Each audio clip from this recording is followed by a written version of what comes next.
नमस्कार दोस्तों, आपका स्वागत है आपके अपने चैनल स्टडी वाइन्स ऑफिशियल पर। तो आज की इस वीडियो में हम भारत के प्रमुख बंदरगाह को कवर करेंगे। छोटा सा टॉपिक है पर हर एक एग्ज़ाम में पूछा जाता है और कुछ ही बंदरगाह हैं जो बार बार रिपीट होते हैं। उन्हें हम डिटेल से पढ़ेंगे और लास्ट में जो भी इस टॉपिक से प्रीवियस ईयर क्वेश्चन पूछे गए हैं उन्हें भी कवर करेंगे। पहले हम थ्योरी पढ़ेंगे और लास्ट में प्रीवियस ईयर क्वेश्चन लगाएंगे। इसीलिए पहले आप वीडियो को पूरा देखना और लास्ट में प्रीवियस ईयर क्वेश्चन अटेम्प्ट करना, जिसके बाद आपका इस टॉपिक से क्वेश्चन कभी गलत नहीं होगा।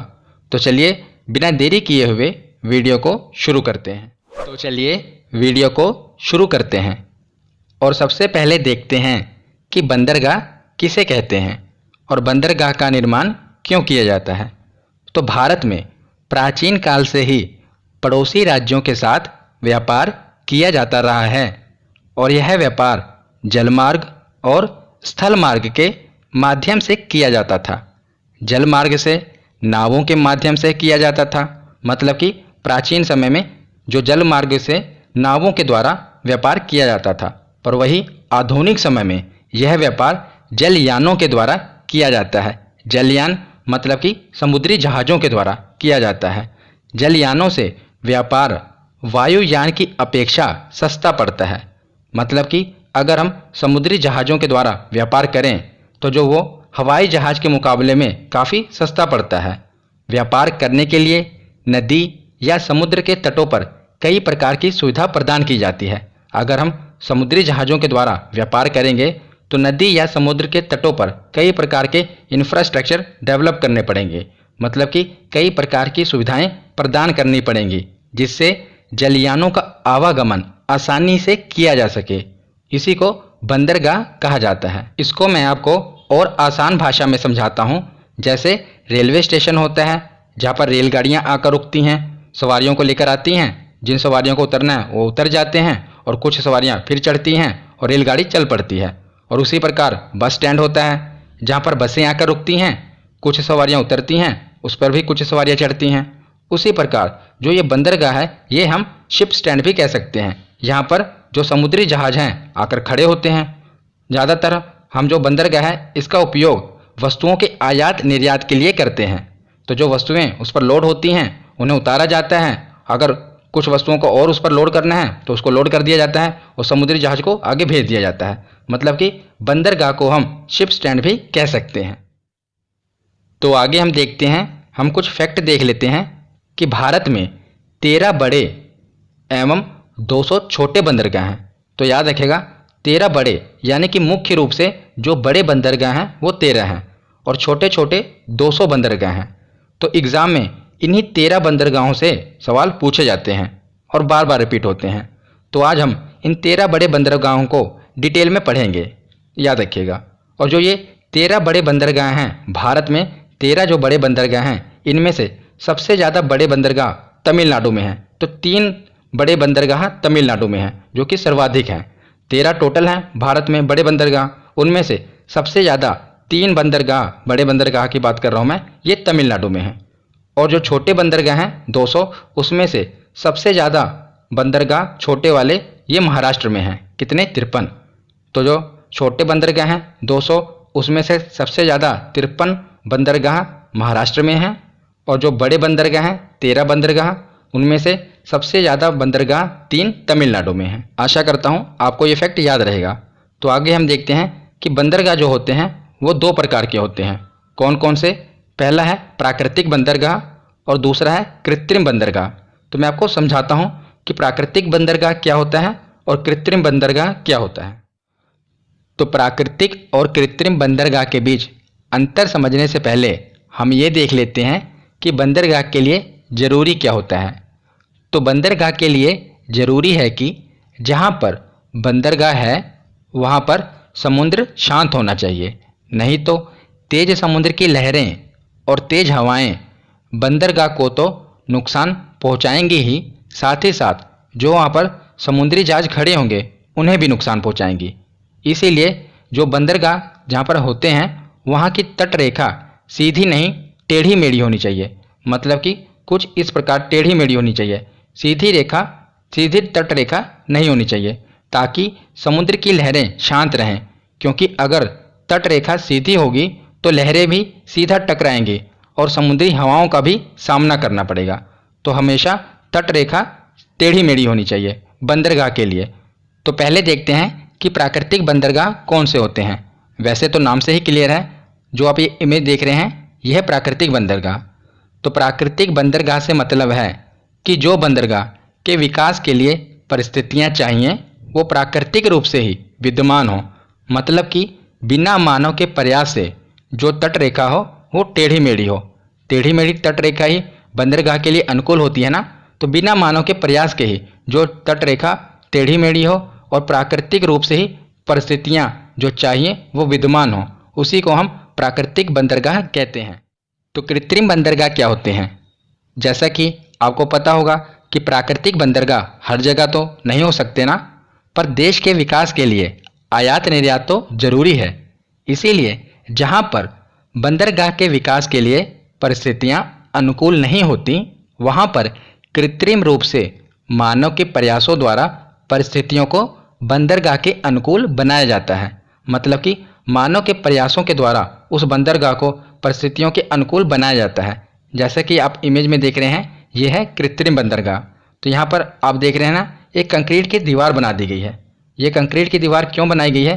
ताकि ये तेज़ समुद्री लहरों का सामना कर सके और तेज़ तूफानी हवाओं का भी सामना कर सके, ताकि बंदरगाह को कोई नुकसान ना पहुँचे।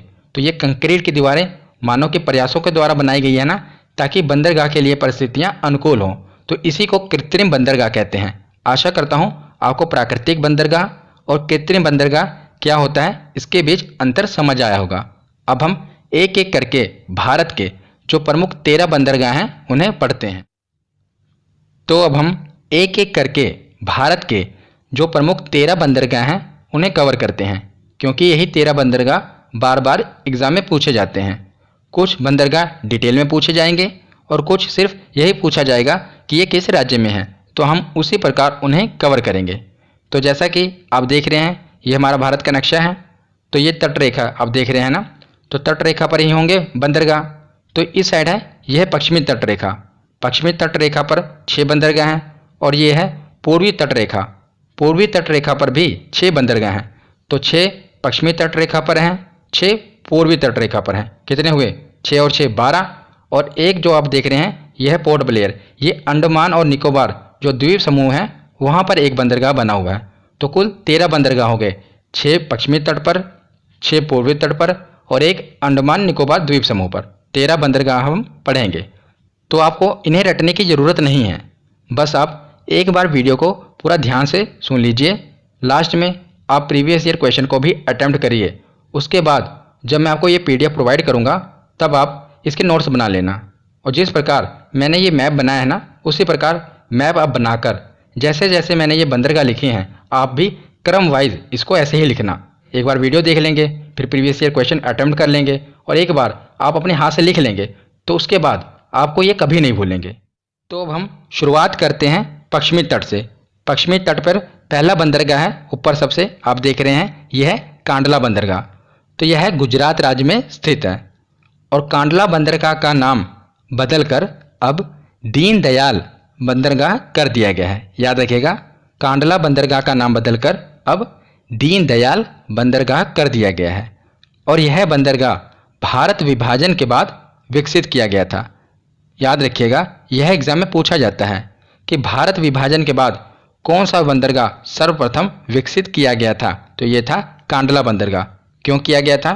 क्योंकि स्वतंत्रता से पूर्व पश्चिमी देशों के साथ जो हम व्यापार करते थे वो कराची बंदरगाह के साथ करते थे। मतलब कि कराची बंदरगाह का हम प्रयोग करते थे, पर आज़ादी के बाद जो कराची बंदरगाह है वो तो पाकिस्तान के पास चला गया। तो हमने जो गुजरात राज्य में है ये कांडला बंदरगाह इसे विकसित कर लिया। तो हम स्वतंत्रता के बाद अब कांडला बंदरगाह का प्रयोग करते हैं, याद रखिएगा। और यह बंदरगाह उत्तर भारत की आवश्यकताओं की सर्वाधिक पूर्ति करता है। मतलब कि उत्तर भारत की जो सर्वाधिक आवश्यकताओं की पूर्ति होती है ना, वो इसी बंदरगाह से होती है। तो आप सोचेंगे बाकी बंदरगाहों से क्यों नहीं होती? क्योंकि आप देखिएगा तो उत्तर भारत के सबसे नज़दीक यही बंदरगाह है ना। अगर हम मान लीजिए इस बंदरगाह से सामान मंगाते हैं तो ऊपर तक ले जाने में उसकी जो ट्रांसपोर्टेशन कॉस्ट है इस बंदरगाह के मुकाबले ज़्यादा पड़ेगी ना। इस बंदरगाह से अगर हम ऊपर ले जाएंगे तो हमें ट्रांसपोर्टेशन कॉस्ट ज़्यादा पड़ेगी, और ये जो बंदरगाह है ये नज़दीक है तो यहाँ से हमें ट्रांसपोर्टेशन कॉस्ट की बचत होगी, तो वो वस्तुएं भी कम महंगी होंगी। इसीलिए जो कांडला बंदरगाह है इसी बंदरगाह से उत्तर भारत की आवश्यकताओं की सर्वाधिक पूर्ति की जाती है। ये प्रश्न भी पूछा जाता है, इसीलिए मैंने आपको बताया, याद रखिएगा। तो कांडला बंदरगाह हमने देख लिया। अब गुजरात के नीचे आते हैं महाराष्ट्र में। तो महाराष्ट्र में है मुंबई बंदरगाह। तो यह है महाराष्ट्र राज्य में स्थित है, जैसा कि नाम से ही क्लियर है। तो मुंबई है तो यह महाराष्ट्र राज्य में ही होगा, और यह भारत का सबसे बड़ा बंदरगाह है, याद रखिएगा। यह भारत का सबसे बड़ा बंदरगाह है। यह प्राकृतिक बंदरगाह है। जो भी कृत्रिम बंदरगाह होंगे ना वो मैं आपको बता दूंगा। अगर मैं आपको ये नहीं बताऊंगा कि यह कृत्रिम है तो आप जान लीजिएगा कि यह प्राकृतिक ही होगा, क्योंकि 3 ही कृत्रिम बंदरगाह आपको याद रखने हैं, वो मैं आपको लास्ट में बता दूंगा। बाकी सब प्राकृतिक बंदरगाह ही होंगे। तो ये मुंबई बंदरगाह भी प्राकृतिक बंदरगाह ही है, और यह भारत का सबसे बड़ा बंदरगाह है, ये याद रखिएगा। और भारत का सर्वाधिक व्यापार भी इसी बंदरगाह से होता है। किस बंदरगाह से? मुंबई बंदरगाह से भारत का सर्वाधिक व्यापार होता है। और इस बंदरगाह को भारत का प्रवेश द्वार कहा जाता है, यानी कि गेटवे ऑफ इंडिया किस बंदरगाह को कहा जाता है? तो यह है मुंबई बंदरगाह। तो यहाँ पर हमने देखा कि सबसे ज़्यादा व्यापार होता है ना, इसीलिए इसके वर्कलोड को कम करने के लिए, इस पर से दबाव कम करने के लिए एक और नए बंदरगाह का निर्माण किया गया। यह है न्हावा शेवा बंदरगाह। यह भी महाराष्ट्र राज्य में ही स्थित है, क्योंकि मुंबई बंदरगाह के वर्कलोड को कम करने के लिए इसको विकसित किया गया था। और याद रखिएगा यह कृत्रिम बंदरगाह है। कौन सा? न्हावा शेवा बंदरगाह, यह कृत्रिम बंदरगाह है। इसको क्यों निर्माण किया गया? ताकि मुंबई बंदरगाह से जो ट्रैफिक है वो कम हो सके। और इसका अन्य नाम, न्हावा शेवा बंदरगाह का अन्य नाम जवाहरलाल नेहरू बंदरगाह भी है। तो ये पूछा जाता है कि जवाहरलाल नेहरू बंदरगाह किसे कहते हैं? तो न्हावा शेवा बंदरगाह को ही जवाहरलाल नेहरू बंदरगाह कहते हैं। और यह मुंबई बंदरगाह के निकट ही स्थित है। और इसका निर्माण, जैसा कि मैंने आपको बता ही दिया कि मुंबई बंदरगाह का दबाव कम करने के लिए इसका निर्माण किया गया था, तो याद रखिएगा। तो अब हम आगे देखते हैं। हमने पश्चिमी तट के ऊपर वाले 3 बंदरगाह कांडला, मुंबई और न्हावा शेवा, इन्हें कवर कर लिया। अब हम देखते हैं अगला चौथा बंदरगाह, यह है मर्मागांव बंदरगाह, जिसे मोरमुगांव बंदरगाह भी कहते हैं। और यह महाराष्ट्र के नीचे क्या है? गोवा। तो यह गोवा राज्य में स्थित है। हम इसी प्रकार क्रम वाइज करेंगे, और आप भी इसी प्रकार इसे याद करना, ताकि आपको ये भूले ना कि इसका क्रम क्या है, क्योंकि कई बार इसका क्रम भी पूछ लिया जाता है कि जो बंदरगाह हैं इन्हें उत्तर से लेकर दक्षिण के क्रम में सजाइए, तो आपको क्रम वाइज याद रखने हैं। तो मर्मागांव बंदरगाह है गोवा राज्य में, और यह बंदरगाह जुआरी नदी के मुहाने पर स्थित है। तो मैंने आपको प्रायद्वीपीय भारत की नदी वाली वीडियो में बताया था कि जुआरी नदी गोवा की नदी है, और मैंने वहाँ पर आपको ट्रिक भी बताई थी कि इसे याद कैसे रखना है। तो अगर आपने नदियों वाली वीडियो नहीं देखी तो मैं आई बटन में मैंने 3 वीडियो बनाई थी नदियों के ऊपर, और तीनों वीडियो में पूरी भारत की नदियाँ कवर कर दी थी। तो आपने अगर वो वीडियो नहीं देखी तो आई बटन में लिंक दे दूंगा, आप ज़रूर देख लेना। तो ये जो बंदरगाह है ये जुआरी नदी के मुहाने पर स्थित है, याद रखिएगा। और याद रखिएगा कि ईरान को लौह अयस्क का निर्यात भी इसी बंदरगाह से किया जाता है। किस बंदरगाह से? मर्मागांव बंदरगाह से। यहीं से जो लौह अयस्क है उसका निर्यात ईरान को किया जाता है। तो हमने मर्मागांव बंदरगाह तक देख लिया। तो हमने कहाँ तक देख लिया? गोवा तक। अब गोवा के नीचे क्या है? कर्नाटक। तो कर्नाटक में एक बंदरगाह आपको याद रखना है, यह है न्यू मंगलोर बंदरगाह। मंगलोर और बंगलोर एक ही तरह साउंड आ रहा है ना, मंगलोर बेंगलोर। तो ये बेंगलोर कहाँ पर है? कर्नाटक में। तो उसी प्रकार आप याद रखिएगा न्यू मंगलोर बंदरगाह कहाँ पर है? तो कर्नाटक में है। बस इससे यही पूछा जाता है, और डिटेल में नहीं पूछा जाता। बस यही पूछा जाता है कि मंगलोर बंदरगाह कहाँ पर है, तो याद रखिएगा कर्नाटक में। और इसी के साथ कर्नाटक के नीचे क्या है? केरल। तो केरल में यही बंदरगाह है कोची बंदरगाह, जिसे कोचिन बंदरगाह भी कहते हैं, और यह केरल राज्य में है। तो आप लोग को ये दोनों बस यही याद रखने हैं कि जो मंगलोर है ये कर्नाटक में है और कोची केरल में है। तो अब हम आगे देखते हैं। हमने पश्चिमी तट के जो 6 बंदरगाह थे उन्हें पढ़ लिया। अब हम पूर्वी तट के जो 6 बंदरगाह हैं उन्हें पढ़ते हैं। तो सबसे ऊपर है कोलकाता हल्दिया बंदरगाह। आपने इसे अलग अलग भी पढ़ा होगा, कोलकाता बंदरगाह और हल्दिया बंदरगाह। पर ये जो 13 बंदरगाह हैं उनमें एक ही काउंट होते हैं, मतलब कि कोलकाता और हल्दिया, इन्हें दो काउंट नहीं किया जाता, इनको एक ही काउंट किया जाता है। क्यों? क्योंकि जो हल्दिया बंदरगाह है ये कोलकाता बंदरगाह की सहायता के लिए बना है, मतलब कि कोलकाता बंदरगाह का सहायक बंदरगाह है हल्दिया बंदरगाह, इसीलिए इसे एक ही काउंट किया जाता है। तो जैसा कि नाम से ही क्लियर है कि कोलकाता बंदरगाह कहाँ पर होगा, तो यह पश्चिम बंगाल राज्य में स्थित है और कोलकाता बंदरगाह हुगली नदी के तट पर है। याद रखिएगा, ये किसी समुद्री तट पर नहीं है, ये हुगली नदी के तट पर है। और जो इसका सहायक बंदरगाह बनाया गया है वो समुद्री तट पर है और वो है हल्दिया बंदरगाह। तो जो कोलकाता बंदरगाह है ये हुगली नदी पर है। मैंने आपको नदी वाली वीडियो में बताया था। मैंने आपको वहाँ पर यह भी बताया था कि पश्चिम बंगाल में फरक्का बैराज बनाया गया था। वहाँ पर से क्या किया जाता है, गंगा नदी की एक धारा को पश्चिम बंगाल में मोड़ दिया जाता है फरक्का बैराज के द्वारा, और इसी धारा को हम कहते हैं हुगली नदी। तो जो ये कोलकाता बंदरगाह है यहाँ पर एक समस्या है कि यहाँ पर गाद काफ़ी मात्रा में इकट्ठी हो जाती है और जिससे जो जल का स्तर है वो काफ़ी कम हो जाता है। तो हुगली नदी के द्वारा यहाँ पर पानी छोड़ा जाता है और तब भी यहाँ पर गाद काफ़ी मात्रा में रहती है, जिस कारण समुद्री तट पर एक बंदरगाह, इसका सहायक बंदरगाह बनाया गया जिसे हम कहते हैं हल्दिया बंदरगाह। तो जो हल्दिया बंदरगाह है यह समुद्री तट पर स्थित है और हल्दिया बंदरगाह कोलकाता का सहायक बंदरगाह है। याद रखिएगा, इसीलिए हम कोलकाता हल्दिया बंदरगाह इसे साथ साथ पढ़ते हैं। तो पश्चिम बंगाल के नीचे है उड़ीसा। तो उड़ीसा में है बंदरगाह कौन सा, पारादीप बंदरगाह। बहुत बार एग्जाम में पूछा गया है कि पारादीप बंदरगाह किस राज्य में है, तो उड़ीसा में है। तो इसे हम एक ट्रिक की सहायता से भी याद कर सकते हैं। जैसे उड़ीसा में है उड़, हम इसे रिलेट करेंगे उड़ से, और पारादीप के आगे है पार यानी कि पर। तो उड़ने के लिए पर की ज़रूरत होती है ना, पारादीप को आप रिलेट करेंगे पर, और उड़ीसा को उड़, तो उड़ने के लिए किस चीज़ की ज़रूरत होती है, तो पर की ज़रूरत होती है।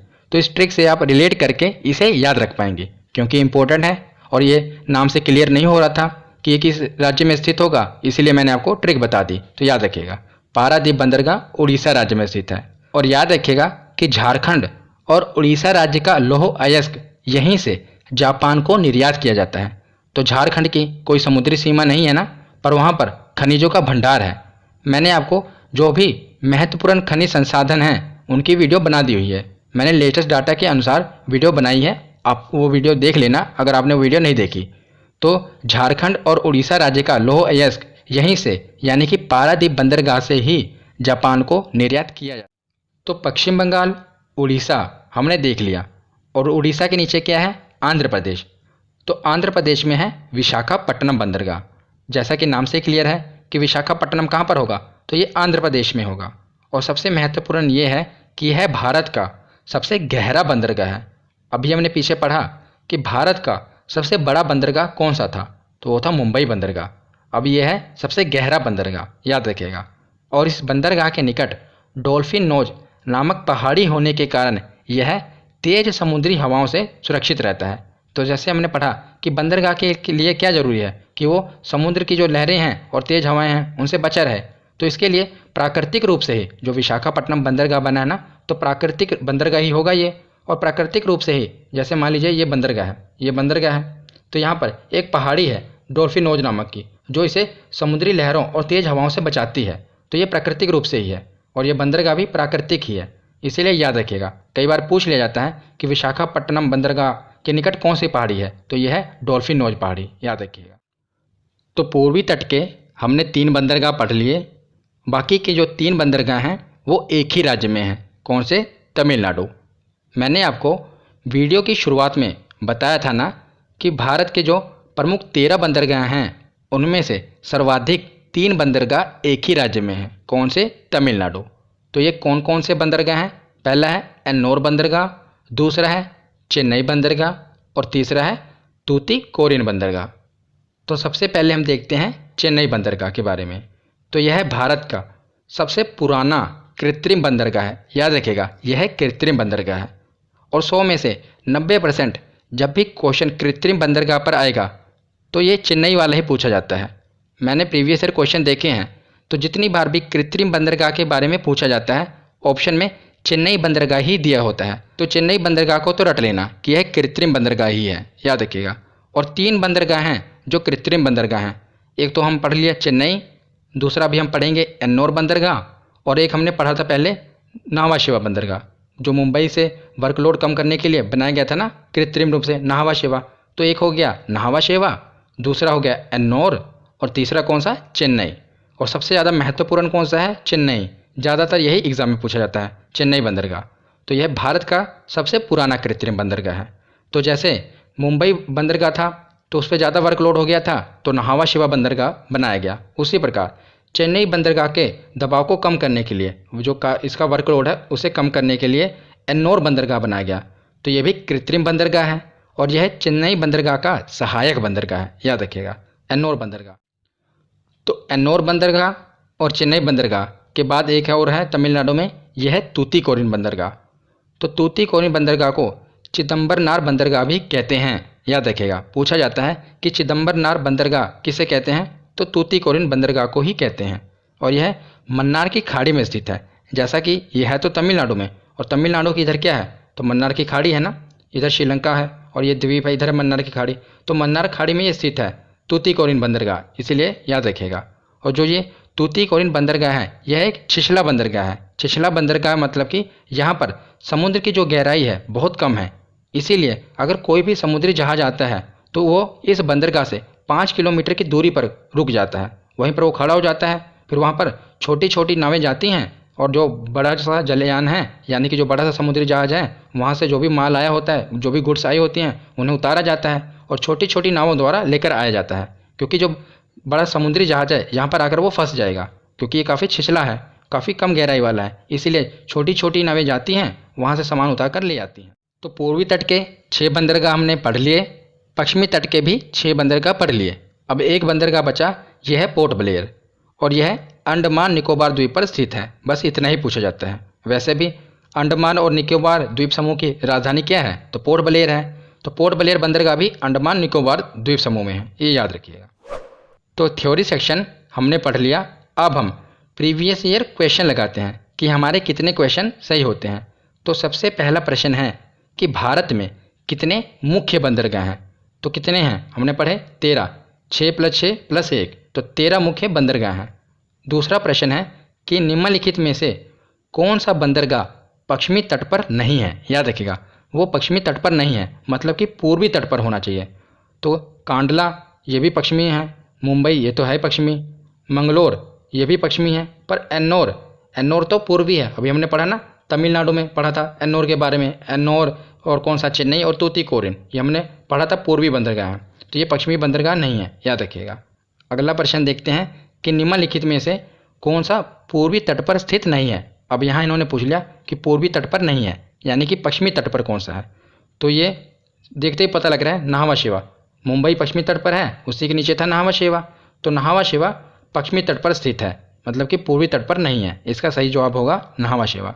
तो अगला प्रश्न है कि मरमागांव बंदरगाह कहाँ पर स्थित है।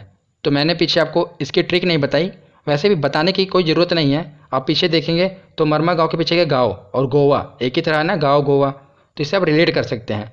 तो मरमागांव बंदरगाह स्थित है गोवा राज्य में, याद रखिएगा। अगला प्रश्न है कि भारत के निम्नलिखित बंदरगाहों में से कौन सा एक उड़ीसा तट पर अवस्थित है। तो हमने इसे ट्रिक से पढ़ा था कि उड़ने के लिए क्या चाहिए, तो पर चाहिए। तो उड़ीसा राज्य में कौन सा बंदरगाह है, तो पारादीप बंदरगाह है, याद रखिएगा। अगला प्रश्न है कि भारत का सबसे गहरा तथा स्थलबद्ध सुरक्षित बंदरगाह कौन सा है। तो हमने पढ़ा कि भारत का सबसे गहरा बंदरगाह कौन सा है, तो ये है विशाखापट्टनम। ये सबसे गहरा है, सबसे बड़ा मुंबई है और सबसे पुराना चेन्नई है, तीनों याद रखिएगा। तो अगला प्रश्न है कि भारत का कृत्रिम बंदरगाह है। तो जैसा कि ये क्वेश्चन एसएससी में भी पूछा गया था और यूपी पीसीएस में भी पूछा गया था और भी कई बार पूछा जाता है, तो मैंने आपको बताया था कि ज़्यादातर ऑप्शन में चेन्नई ही दिया होता है। तो इसका राइट आंसर होगा चेन्नई। ये भारत का कृत्रिम बंदरगाह है और सबसे पुराना बंदरगाह है। और अगर चेन्नई ना दिया होता तो और भी मैंने आपको बताए थे, नाहवा शेवा और एन्नोर और चेन्नई, ये 3 बंदरगाह हैं जो कि कृत्रिम बंदरगाह हैं। ज़्यादातर चेन्नई ही दिया होता है, तो इसका राइट आंसर होगा चेन्नई। अगला प्रश्न है कि जवाहरलाल नेहरू बंदरगाह कहाँ पर स्थित है। तो ये कहाँ पर स्थित है, तो पहले तो आप बताइए कि जो जवाहरलाल नेहरू बंदरगाह है ये किसका अन्य नाम है? तो ये नहावा शिवा बंदरगाह का अन्य नाम है जवाहरलाल नेहरू। तो ये कहाँ पर होगा? तो ऑप्शन में मुंबई दिया हुआ है। वैसे तो ये महाराष्ट्र में है, मैंने आपको बताया था, पर मुंबई का एक सहायक बंदरगाह है, उसके वर्कलोड को कम करने के लिए बनाया गया था, तो ये मुंबई इसका राइट आंसर होगा। और अगला प्रश्न है कि किस बंदरगाह को भारत का प्रवेश द्वार कहा जाता है, यानी कि गेटवे ऑफ इंडिया कहा जाता है? तो किस बंदरगाह को कहा जाता है? तो ये है मुंबई बंदरगाह। अगला प्रश्न देखते हैं कि भारत का सबसे बड़ा बंदरगाह कौन सा है? तो कौन सा है? हमने पढ़ा कौन सा है? मुंबई। ये भारत का सबसे बड़ा बंदरगाह है। और जो ये विशाखापट्टनम है ये भारत का सबसे गहरा बंदरगाह है। अगला प्रश्न देखते हैं कि वर्तमान मुंबई बंदरगाह के दबाव को कम करने के लिए कौन से पत्तन का निर्माण किया गया था? तो बताइए, मुंबई बंदरगाह के जो वर्कलोड है उसका दबाव कम करने के लिए कौन सा कृत्रिम रूप से बंदरगाह बनाया गया था? तो ये था नहावा शिवा बंदरगाह। अभी हमने पढ़ा इसे जवाहरलाल नेहरू बंदरगाह भी कहते हैं। तो आज का आखिरी प्रश्न है कि स्वतंत्रता के बाद विकसित किया गया पहला पत्तन था।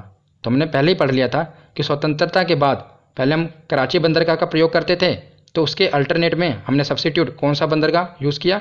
तो हमने कांडला बंदरगाह को विकसित किया स्वतंत्रता के बाद। तो ये इसका राइट आंसर होगा। तो आज की ये वीडियो यहीं पर ख़त्म होती है। कैसी लगी ये वीडियो कमेंट सेक्शन में ज़रूर बताना। धन्यवाद।